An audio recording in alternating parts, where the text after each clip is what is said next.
Welcome. Some people have heroes that guide their life. Some of these heroes are the most powerful, profound teachers in the world, of Jesus, of Buddha, Muhammad. Some are social leaders, Martin Luther King, Nelson Mandela. I have a number of my own personal heroes that inspire me. And one of them is Dave Barry. If you're not familiar with Dave Barry, he's a humor writer for the Miami Herald, written many, many books. And if you know Dave Barry, you can't hear his name without smiling, which is amazing karma. I'd like to come back as Dave Barry. Well, maybe not, but maybe. And there's a reading that I like to offer about once a year or so, which is a description that he writes of sitting on an airplane. And if this feels like too much of a repeat, I try to keep this to once a year or once every 2 years, but this is just one of my favorite little readings. It's called The Avenging Flight Attendant of Doom.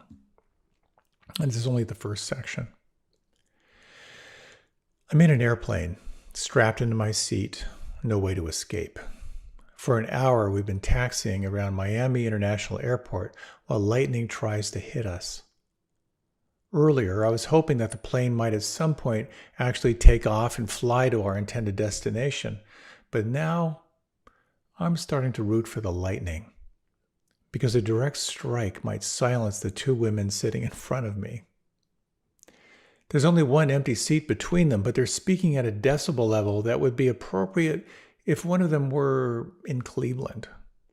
Also, they have blitherer's disease, which occurs when there's no filter attached to the brain, so that every thought the victim has, no matter how minor, comes blurting right out. This means that the rest of us passengers are being treated to a repartee such as this. First woman: I prefer a window seat.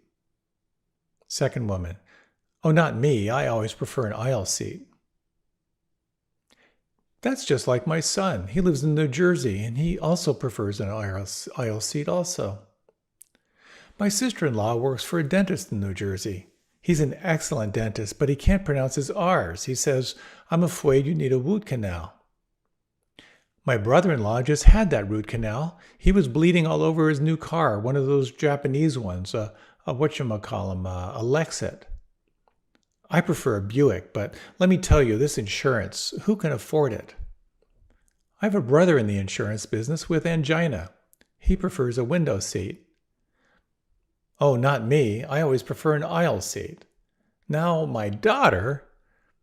And so it has gone on for 1 solid hour, a live broadcast of random neural firings. The harder I try to ignore it, the more my brain focuses on it. But it could be worse. I could be the flight attendant.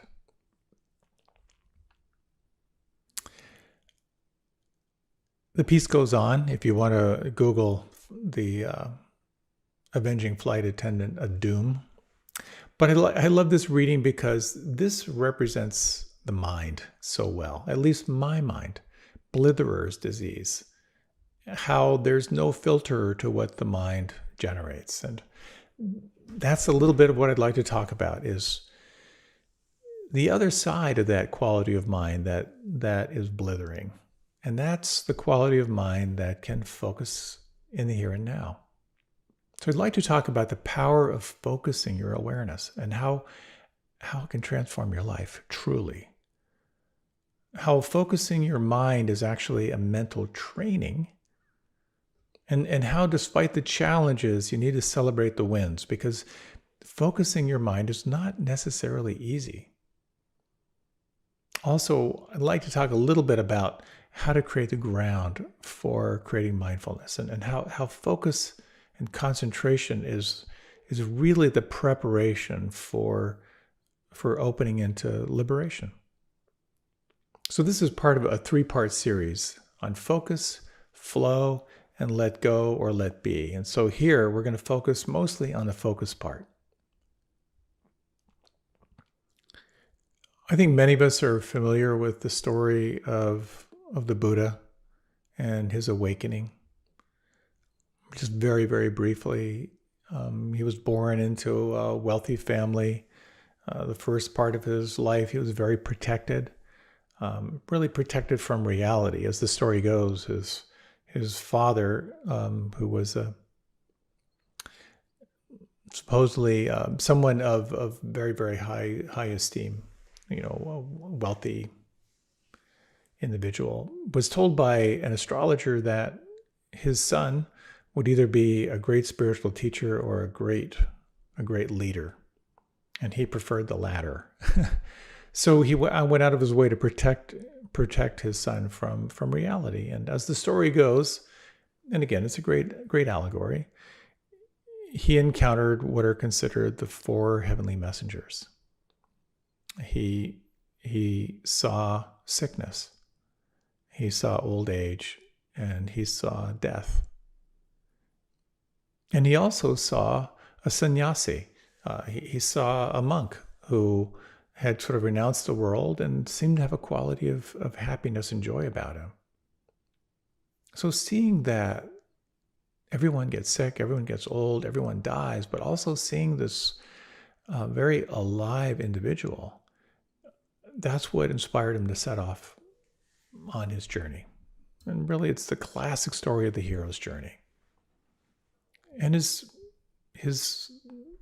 practice moved from asceticism to really cultivating the middle way, not too tight, not too loose. But here's what he said. He said, and again, allegedly, I reached the highest degree of purity by practicing sila, samadhi, and panya. This is the path that leads to enlightenment. Okay, so what are these things? Well, in the vernacular, number one, clean up your act.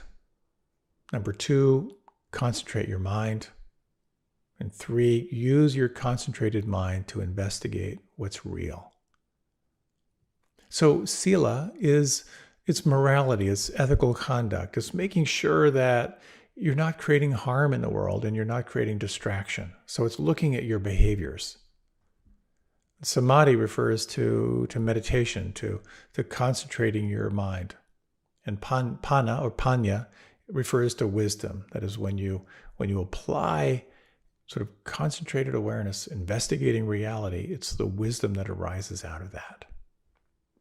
And so he outlined the Eightfold Path, or kind of 8 steps, and they're not really linear steps, but the guidelines of having the right view of life, of making sure your aspirations in life are kind of dialed in, being aware of your speech and how that can create harm, how that can create a more wholesome quality, looking at your conduct, looking at your livelihood to see if your livelihood is aligned with awakening, and then to focus on correct effort in your life, not too tight, not too loose, cultivating mindfulness or non-judging awareness, and cultivating concentration.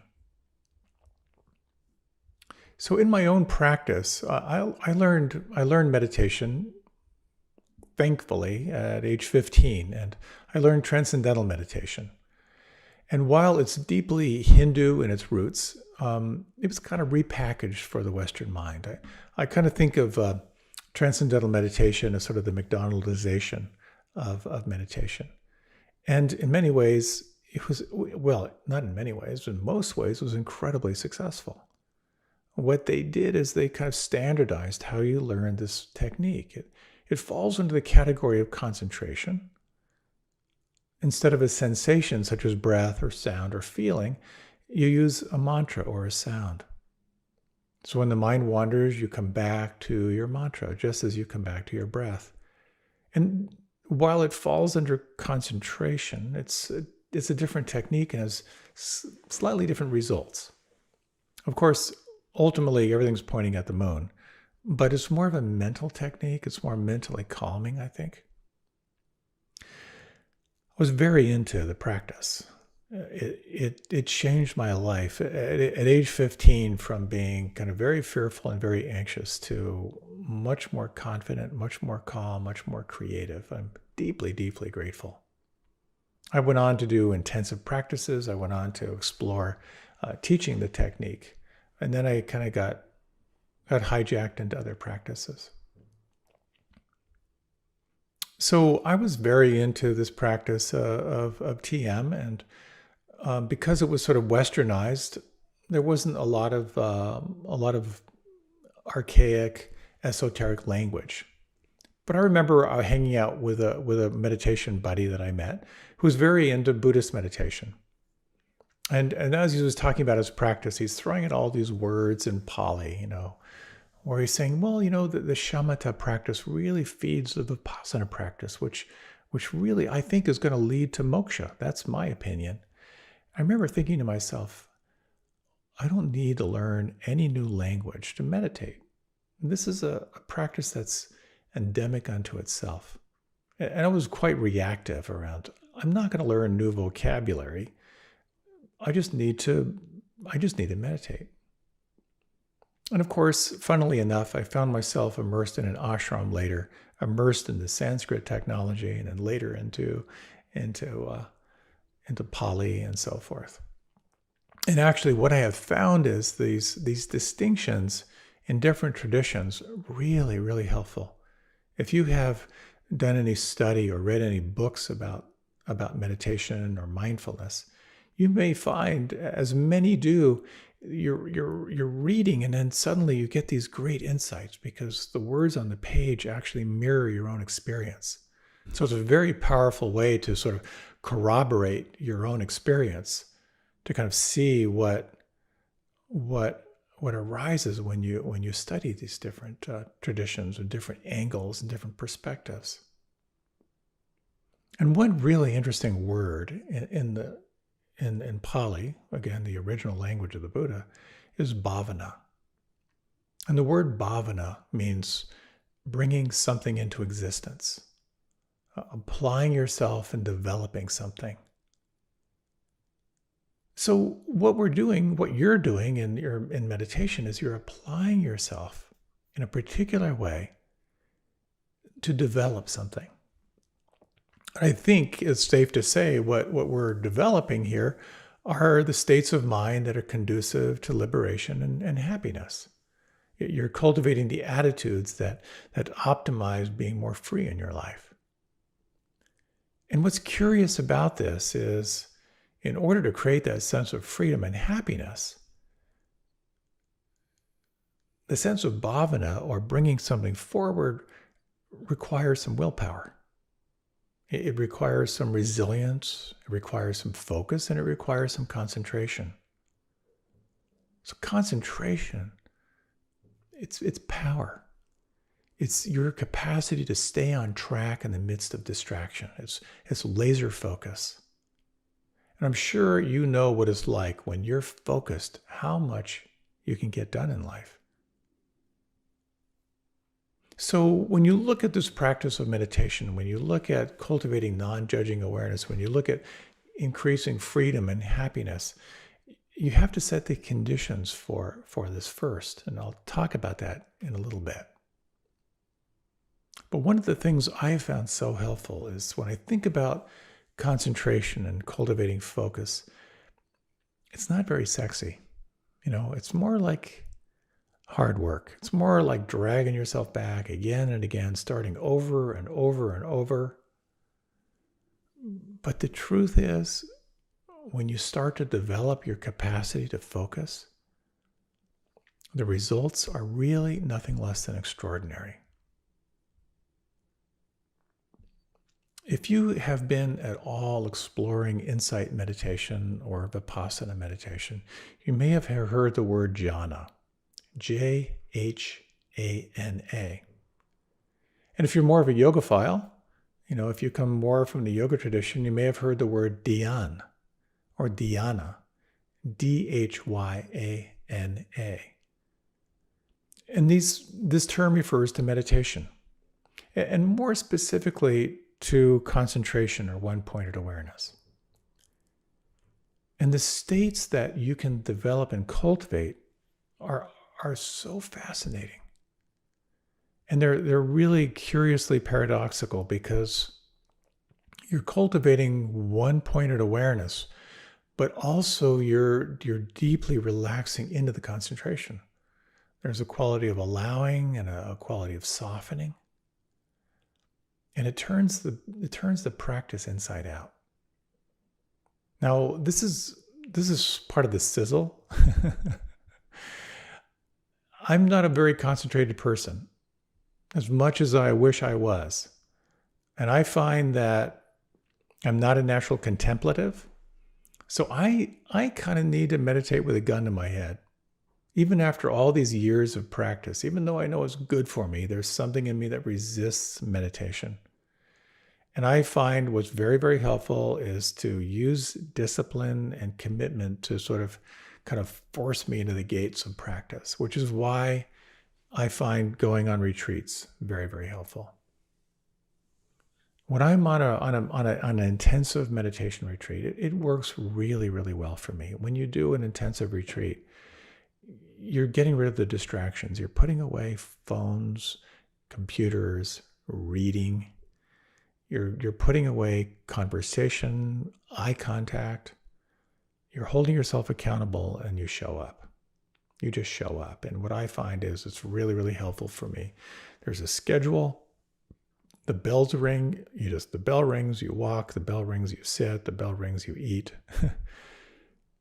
And on 1 month-long retreat I had a particularly powerful experience of what's possible when you cultivate concentration. It was for me a taste of the jhanas.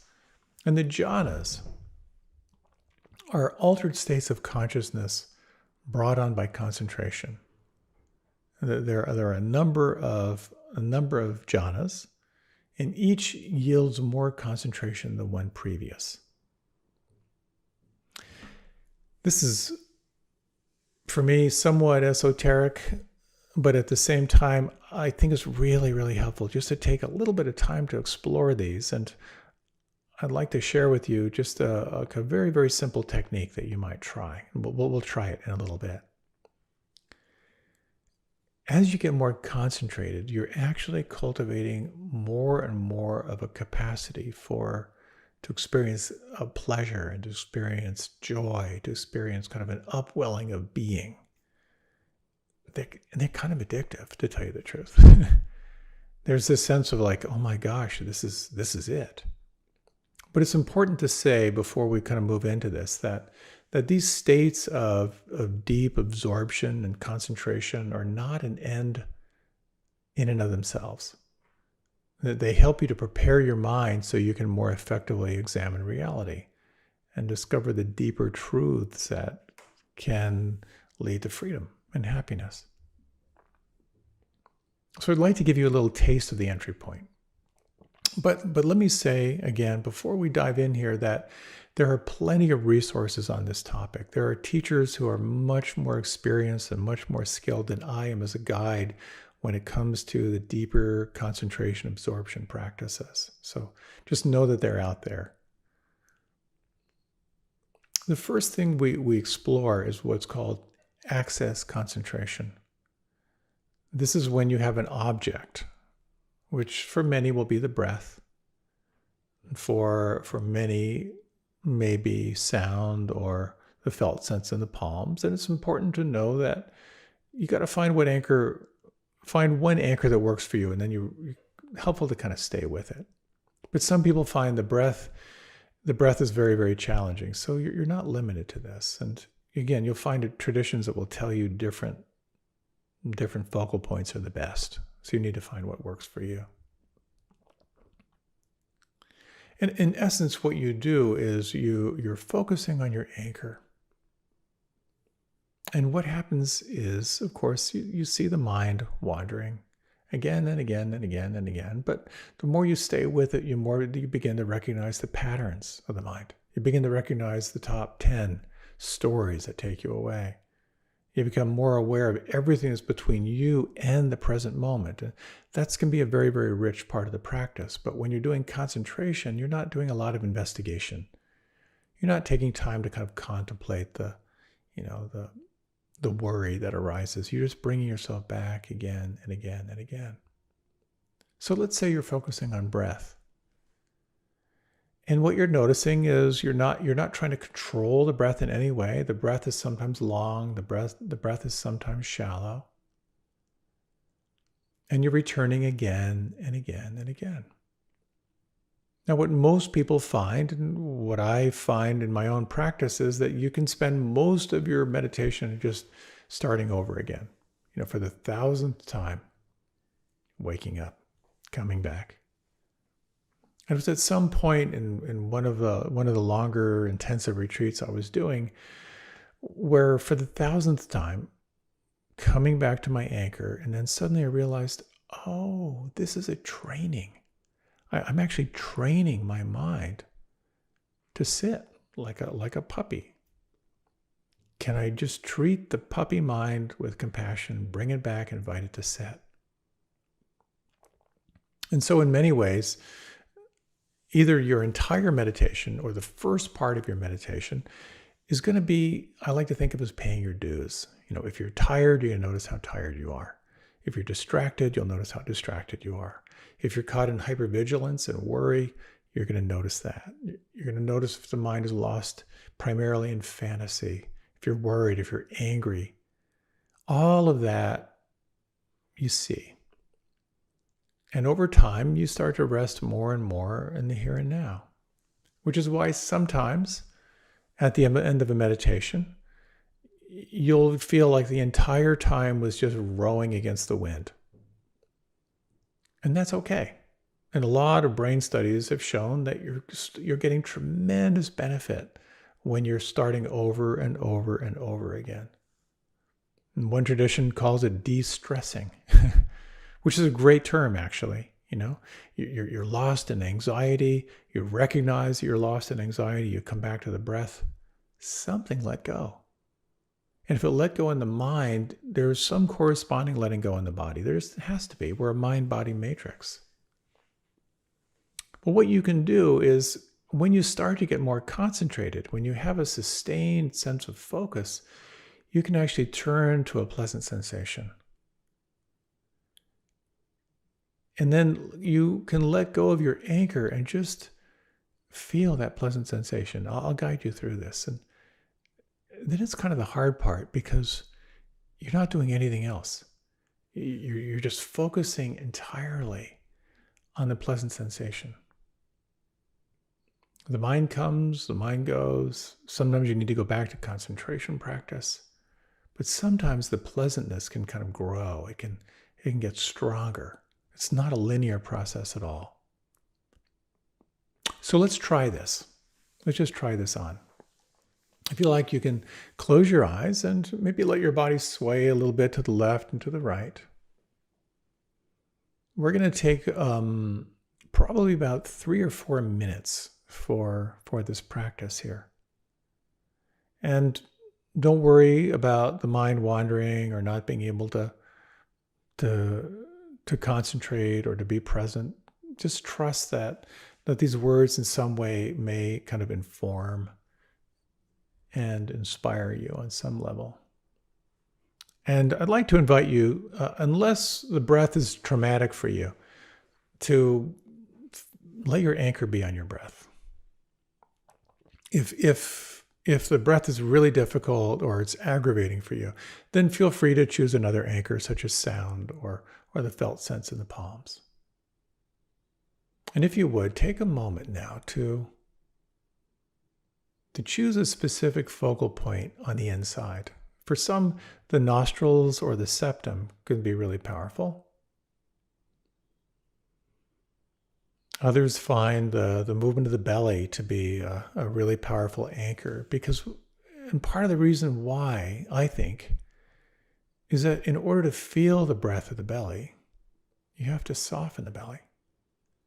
And when you soften the belly, you invoke kind of a systemic relaxation response. A third option, of course, is to sense the general sense of the breath. But take a few moments now and guide your attention to the feeling on the inside. And I'd like to offer these 3 instructions that I find to be very, very helpful.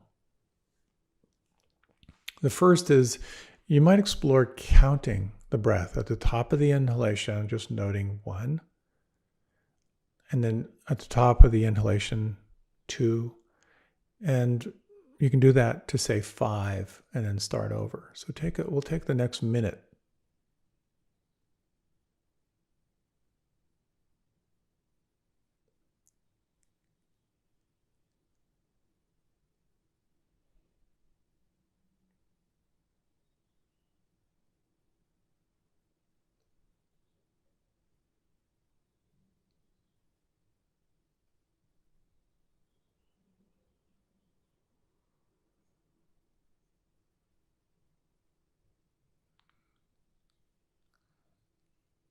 Now, the next way to help you focus is to really sense the location of the feeling on the inside.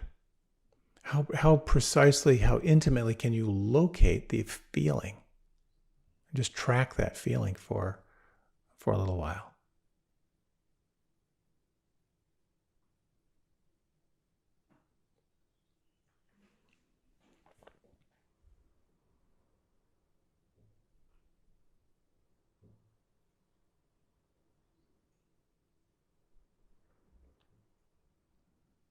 The next instruction is to sense, is the length of this inhalation any different than the inhalation preceding? And just track what that feels like, how that affects the mind.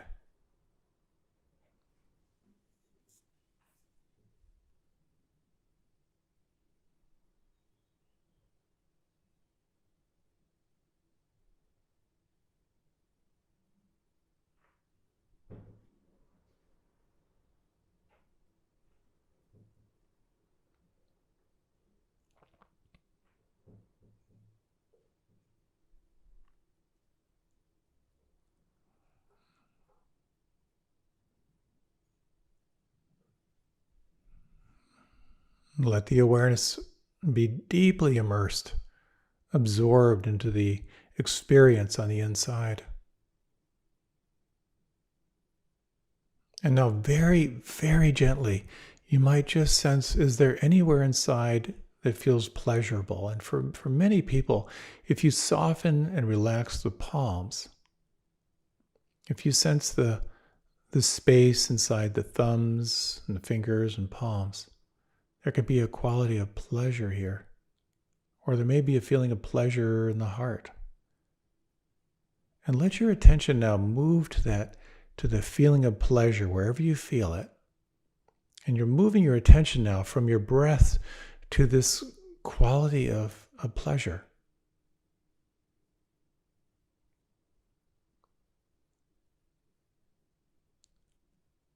So you're sustaining your attention on the feeling of pleasure and now do nothing else. Just be with it.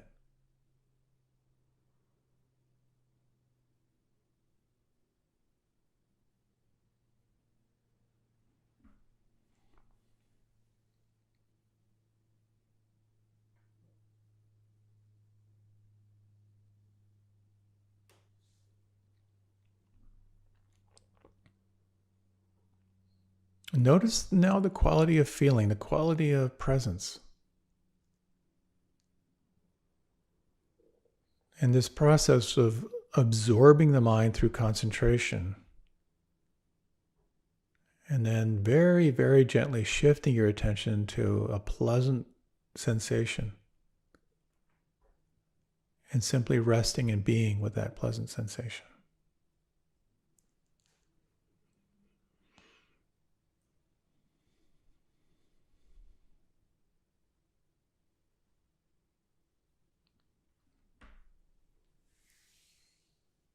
Now, if you like, you can begin to deepen your breath. You might let your head drift a little bit to the left and to the right.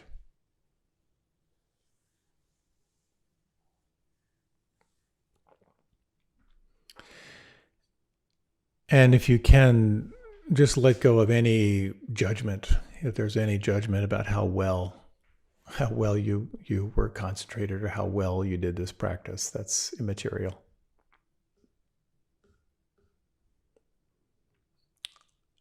you may have had a taste here of using these techniques of absorption, of concentration, of using counting with breath, of refreshing the feeling on the inside and noticing how there could be subtle shifts. And then noticing if the length of the inhalation is different than the length preceding. These are ways of sort of like getting the mind more and more absorbed and kind of fascinated in the experience. It's important to say here, we're not doing any analysis or any investigation. It's kind of like you're either on point or you're not. But then you can, when it feels right, when you have that sense of absorption and presence, you can shift your attention to somewhere pleasant. And for me, as in with many, many people, when you really relax and soften your hands, when you soften your hands and feel from the inside, you may feel tingling or pulse or energy, and it can have a quality of really deep pleasure to it. And when you have that sense of concentration and you move from your breath or the object and just bring your attention to that pleasant sensation, the practice here is just to be. Don't mess with it. Don't play games with it. You want to be a human being, just being with it. Now, as you begin to feel more, interesting things can arise. I was on a different meditation retreat than the one I've been referring to. And I had an interview with the teacher, and lots of energy was flowing. It was really just feeling so much, like it just turned on the energy in my body. And she asked me, "Are you having success?" I said, "Yes," and then I started to tell her like how I could move the energy around. I could feel the energy in my back, and I could sort of move it through my torso to the front. And she looked at me and she said, "Don't play games." And I realized, ooh, absolutely busted. Because I was playing games. I was trying to be somebody special with the energy that was arising. And part of the practice here is to really let it be.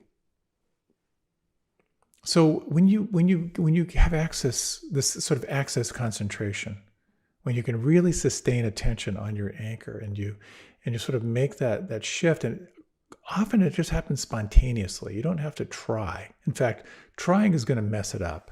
And I'll talk more about that in a little bit. You'll realize that the pleasure, like that pleasurable sensation, it comes and goes. And it only really arises when you move into being. And what I find so frustrating in my own practice is that feeling of pleasure, and it's referred to as kind of a rapture. There's sort of this upwelling of joy that can occur when you just simply rest in pleasant sensation once you're concentrated. Is that you can really only access it when you're being. You can't fake it, you can't force it, you can't rush it. But just to say a little bit more about this, if you have some experiences with this, is that the more you kind of like hang out with the pleasurable sensation, again, from that state of relaxed concentration, the energy begins to awaken a little bit. It can be subtle, it can be pleasurable. Sometimes it's intense. Sometimes it's not that pleasurable. It's almost like your fingers in an electrical socket. Sometimes there's swaying. Sometimes there's this sort of like, there's a lot of energy moving. The idea here is when you sort of make that subtle shift in your practice, is the mind's going to be thinking like, "Oh my God, look what I'm doing. Isn't this cool?" You want to ignore the background thinking as much as you can. The thinking is still there. But allow yourself to just be with. Now, an interesting thing here is if you've noticed the statues of the Buddha, that little smile is a very subtle smile. That's a very powerful teaching in that image, because this arising of this upwelling is actually very pleasurable. Again, sometimes it's not. Sometimes it's big. But when you really slow down and when you really, really feel that intense quality of pleasure that arises from opening into presence, it only comes when you can move into that deep sense, the paradox of being deeply concentrated and then at the same time being deeply relaxed. You have to kind of wait for the experiences to come to you. But I need to back up a little bit, because you may recall I talked about those 3 stages of clean up your act, get concentrated, use the concentrated mind to investigate reality. So we've talked about like the concentration, but we didn't talk about the cleaning up your act part. So in the little bit of time left, I'd like to touch on that. As you can imagine, or as you may have felt, getting concentrated, getting relaxed, sensing this quality of piti, of pleasure, is very, very subtle. And the winds of the mind can move you off in all kinds of directions. And that's why the foundation of the practice and the foundation of many, many different spiritual traditions is ethical conduct, or sila, as is referred to in this tradition. And you can sense perhaps why this is so important.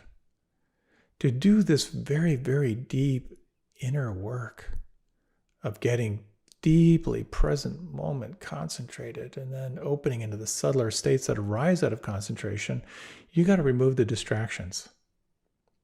You have to avoid creating pain so you can start to calm the mind. And part of that is around avoiding harming other people, around cultivating good deeds, about freeing yourself from guilt and from remorse. The idea here in ethical conduct is that you're reducing craving and desire. Because when you're not looking out there for happiness, you can begin to turn your attention to the inherent happiness within. So if you look at all kinds of different traditions, what these traditions point to is create the riverbanks through your behavior. You know, we have the 10 Commandments in Christianity. We have the yamas and niyamas in the system of yoga, which are very similar to the 10 Commandments. And we have sila in the Vipassana tradition. Every great religion has these guidelines. And the guidelines are not so much about holding you back, more about setting you free.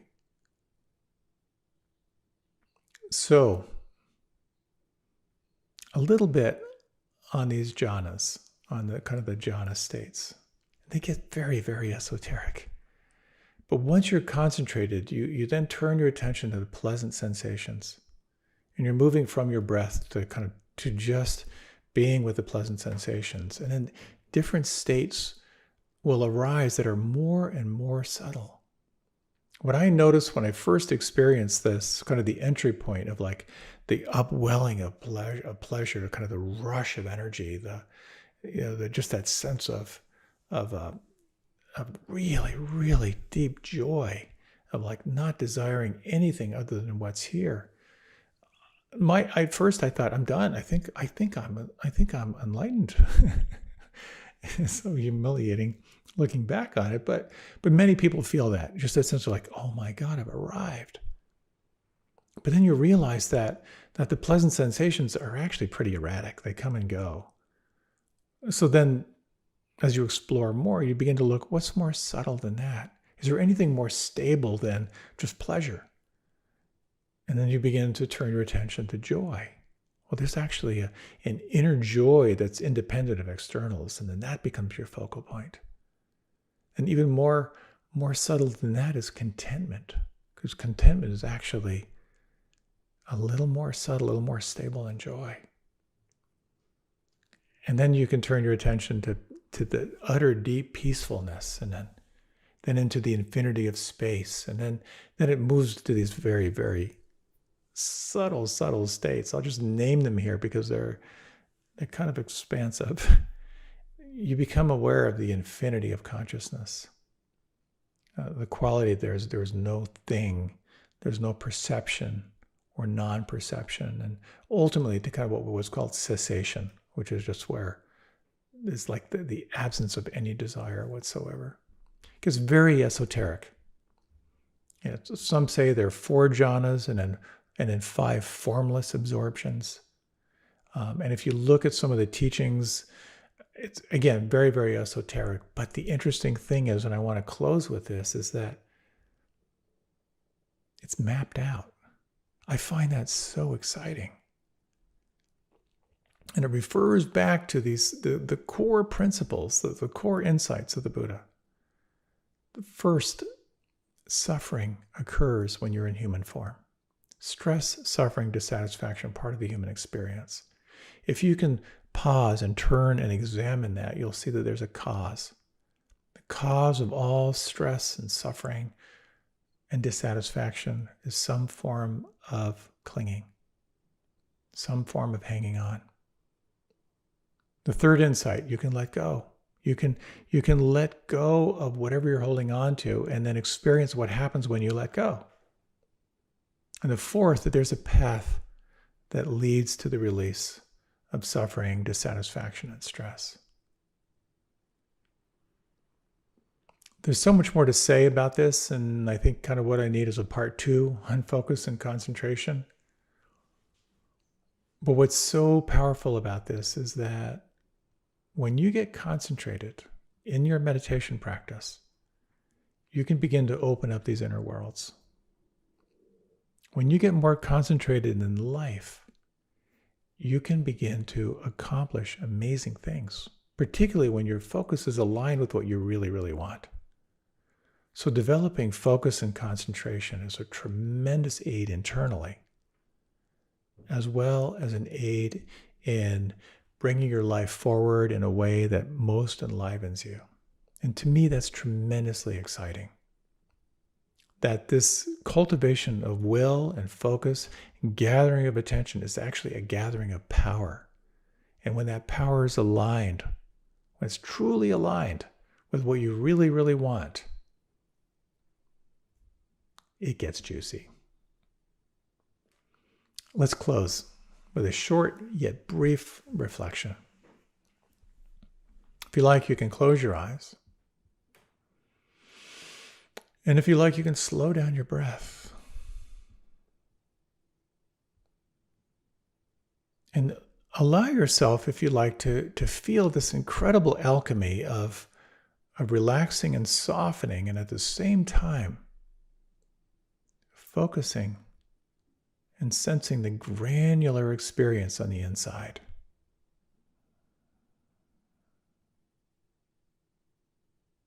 Can you sense this paradox of deep relaxation and at the same time a quality of profound alertness?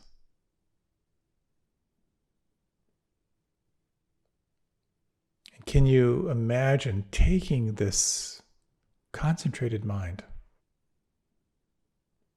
and applying it inwardly to truly know and to see into the nature of reality?